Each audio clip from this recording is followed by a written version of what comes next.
자, 학창시절에는 흔히들 대학이 인생을 결정한다고 착각을 합니다. 하지만 인생을 좌우하는 시기는 바로 30대입니다. 특히 30대에 정착하는 직장, 만나는 배우자, 하는 재테크에 따라서 남은 60년이 결정됩니다. 하지만 매우 안타깝게도 30대를 보낸 적이 없는 30대 대다수는 좋지 않은 의사결정들을 반복하면서 세상을 탓합니다. 가능성이 좋은 30대 친구들이 그렇게 성공해서 멀어져가는 모습을 많이 봐왔습니다. 오늘 영상은 30대라면 반드시 알아야 할 30대 핵심 과제 3가지에 대해서 현재 40세인 제가 직접 조언을 드리겠습니다. 저는 현재 150명 내외의 학원과 2개의 요식업장을 운영 중이며 사업 경력 16년 차입니다. 그동안 사업자 등록을 9번 했고 그 중에서 7개는 여전히 운영 중에 있습니다. 부동산 투자도 16년에 시작하여 현재는 서울 2주택자가 되었습니다. 월급쟁이 부자들이라는 우리나라에서 제일 큰 재테크 플랫폼 강사였기도 했습니다. 그러니 제 조언을 10분 정도는 시간을 내어서 들어볼 만하다고 생각을 합니다. 1. 커리어. 자, 남자는 20대 후반, 여자는 20대 중반쯤에 대학을 졸업하게 됩니다. 자, 첫 직장부터 원하는 직장에 들어가면 매우 좋겠지만 요즘은 공채가 매우 줄어들고 경력직 모집이 많아졌습니다. 그렇기 때문에 보통은 관련 직종의 작은 중소기업이나 스타트업에서 경력과 실무 능력을 조금은 쌓고 좀 더 전문성을 채운 다음에 원하는 직장으로 이직하는 경우가 많아졌습니다. 그래서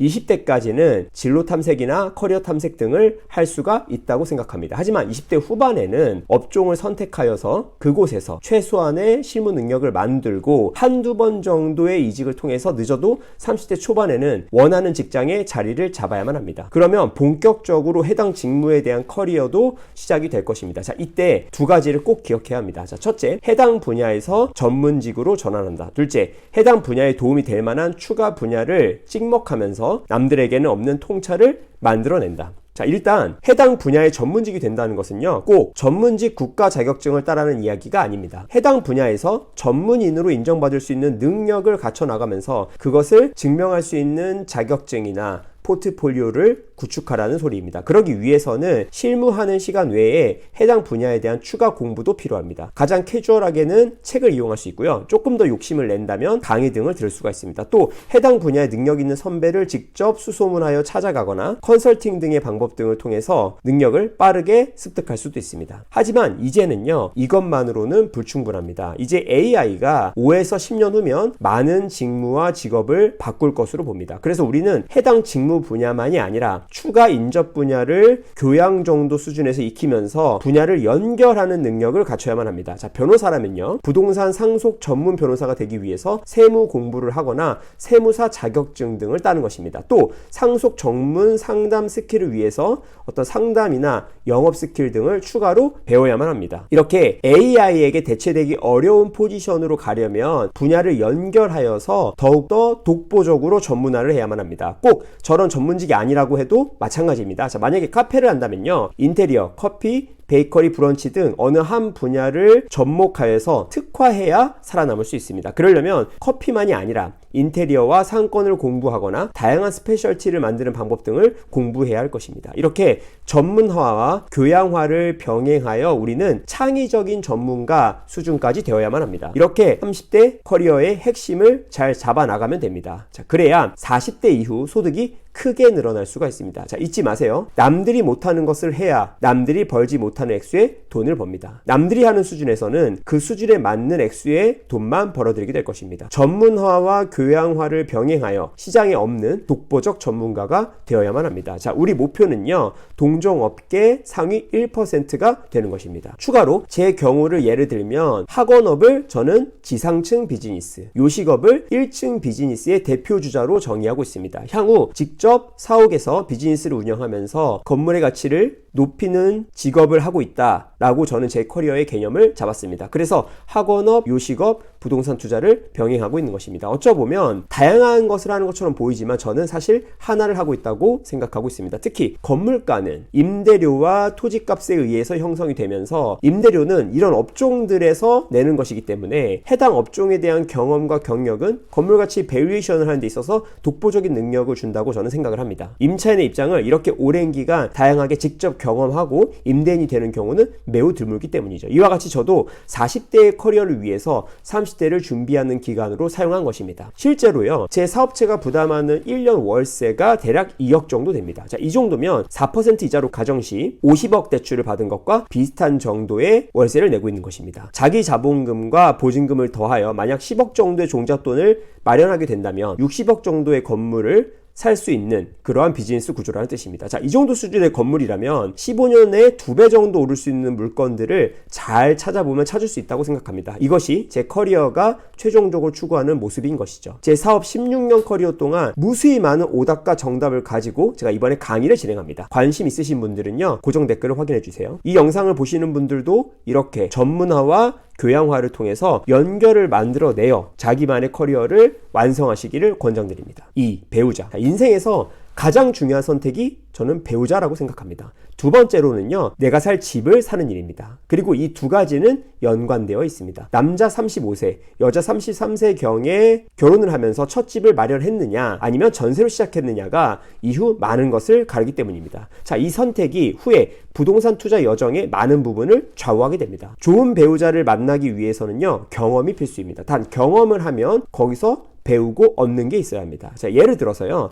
남자다워서 멋있다고 생각했던 남자가 이후에는 날 지나치게 통제하려 들었다면 그 부분을 이해하는 노력이 필수적이라는 것입니다. 상대 탓만 하면서 넘기면 얻는 게 없습니다. 실제로 테스토스테론이 높은 남자의 경우 매우 남자답고 멋지지만 그만큼 통제욕이나 폭력성이 있을 가능성이 있습니다. 이것을 제어하는 것이 지능이죠. 지능이 낮은 경우는 폭력성과 통제성으로 드러나는 경우가 많습니다. 모두 그런 것은 아니지만 그러한 경향성이 있다는 것입니다. 또 자기관리가 철저하고 매우 잘 꾸며서 사랑하게 된 여자가 있었는데 사귀고 보니 사치와 허영심이 심한 경우도 있을 수 있습니다. 실제로 여성 호르몬은 주위 눈치를 살피고 주위 환경에 자기 자신을 맞추려고 하는 경향이 있습니다. 그러다 보면 사치와 허영으로 빠지는 경우가 종종 있습니다. 이렇게 사람을 경험하고 그에 대해서 이해하는 과정을 통해서 우리는 일종의 경향성을 알게 됩니다. 그러면서 결론적으로는 세상에 완벽한 사람은 없다라는 사실을 알게 됩니다. 우리는 어딘가 찌그러져 있고 어딘가는 매우 도드라지는 평범한 인간들에 불과합니다. 우리가 보는 미디어에서는 준 재벌급의 미나 아니면 스토킹 범죄자만 나옵니다. 양극단만 있는 것이죠. 우리가 보는 미디어에서는요, 착하고 여성스럽고 아이돌급의 여자 아니면 남자를 이용하고 퐁퐁나무로 만드는 그런 여자들만 나옵니다. 하지만 현실의 대부분은요, 이런 양극단이 아니고 그냥 장단점이 공존하는 평범한 인간이 대부분인 것입니다. 그래서 방구석 전문가가 무서운 것입니다. 실제 경험은 없지만 미디어를 통해서 세상을 이해하고 있다고 착각하기 때문이죠. 너무 큰 환상이나 너무 큰 두려움을 갖는 것은 잘못된 배우자 선택의 시작이기도 합니다. 그렇다면 어떻게 해야 할까요? 나의 모양을 이해하고 내가 원하는 모양을 이해해야 합니다. 그 과정에서 포기할 것은 포기해야 합니다. 그리고 그 모양에는 반드시 찌그러진 부분도 같이 있다는 사실을 인정하고 그 부분을 감수할 수 있는 그러한 사람을 만나시기 바랍니다. 모든 부분에서요, 완벽한 사람은 미디어 속 말고는 없습니다. 심지어 모든 것이 완벽해 보이는 미디어 속의 그 사람이 결혼해서 이혼하는 경우도 우리는 매우 많이 봅니다. 즉 그들도 보이는 것만큼 완벽하지 않다는 것이죠. 여기서 중요한 점은 그 사람을 있는 그대로 받아들일 수 있는 그러한 사람을 배우자로 맞이해야 한다는 점입니다. 그러려면 내가 성숙해야 하고 상대 또한 성숙해야 합니다. 자, 투자는 대중과 다르게 해야지만 인간의 생로병사는 대중과 같이 하는 것이 좋습니다. 왜냐하면 생리적이고 신체적이기 때문이죠. 제가 위에서 설명한 이것들이 어느 정도 되기 시작하면서도 이세를 낳고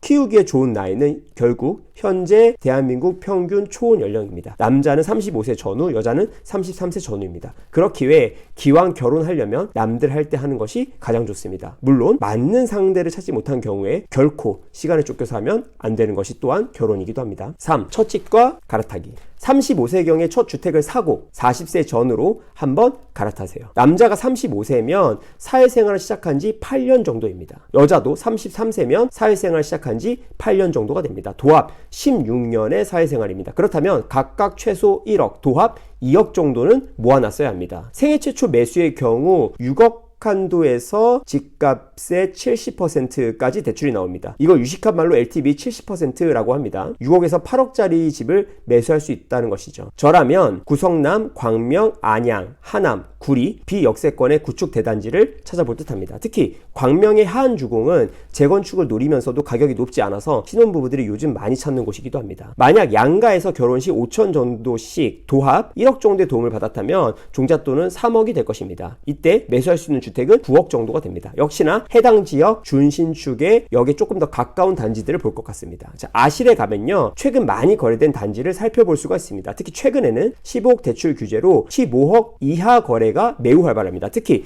6억에서 12억 구간도 이름을 많이 올리고 있으니까 한번 아실에 가서 살펴보시면 도움이 될 것입니다. 이후 한 번 정도 갈아타기를 하면서 어느 정도 만족할 만한 집에 가 닿을 수 있을 것입니다. 첫 집을 살 때 주의해야 할 것은 절대 모든 부분에서 만족스러운 집을 사려고 하면 안 된다는 것입니다. 포기할 수 있는 것과 없는 것을 구분해서 한두 가지에 집중해서 선택하는 것이 중요합니다. 자, 첫 집은요, 결혼 상대를 고르듯이 하면 안 됩니다. 그것보다는 장기 연애할 상대를 고르듯이 그렇게 한번 접근해 보세요. 특히 오르는 집을 사는 게 매우 중요한데 이 부분에 가장 영향을 강하게 미치는 것이 바로 가시성입니다. 즉 사람들 입에 오르내리는 유명 단지가 매우 중요한 것이죠. 그런 면에서도 아실에서 현재 가장 매수를 많이 하는 단지를 기준으로 살펴보는 것은 도움이 될 만한 행동입니다. 저는 이제까지 10년 동안 부동산 투자를 하면서 직접 6번 정도의 매수 경험이 있습니다. 또 가족과 저희 직원들 매수를 직접 도와준 경험이 10회 있습니다. 제 강의를 듣고 내 집 마련한 수강생은요, 수십 명입니다. 저번 달에 진행한 강의에서도 수강생 2명이 구리 신축 아파트를 분양받는데 성공했습니다. 그 결과로 현재 제가 가장 나이가 많고 저희 직원들은 대부분 30대 초반인데 서울 신축 1주택을 마련하는데 성공했습니다. 만약 더 자세한 내용과 분석, 향후 전략까지 궁금하시다면 아래 고정 댓글을 참고해주세요. 결론: 30대에는 자기 자신에게 투자하여 커리어를 발전시켜야 합니다. 30대에는 자기의 선호를 이해하고 그 선호에 잘 맞는 배우자를 찾아야 합니다. 또 30대는요, 돈을 열심히 모아서 첫 집을 사고 한 번 정도의 갈아타기를 실행하여 만족스러운 집에 도달해야 합니다. 지금 30대에 속한 분들은 이 모든 게 벅차게 느껴질 수도 있습니다. 하지만 인생은요, 생각하기 나름입니다. 당장 결혼하여 양육에 바쁜 시기가 오게 되면 30대 솔로 시절 모든 것이 아름다운 추억이 될 것입니다. 나중에 아이가 성장하여 출가까지 하고 나면 그 당시 아이를 양육했던 시기를 인생의 황금기라고 이야기할 것입니다. 저희 어머니도요, 아직까지 그때를 인생의 황금기라고 말하십니다. 이렇게 인간은 지나야만 그 시절의 소중함을 인지하게 됩니다. 그러니까 아직 젊음이 있고 인생의 결말이 열려있는 가능성 있는 그러한 시기로 30대를 인지하고 마음껏 플레이하십시오. 경제인이었습니다. 여러분의 30대를 응원합니다. 안녕.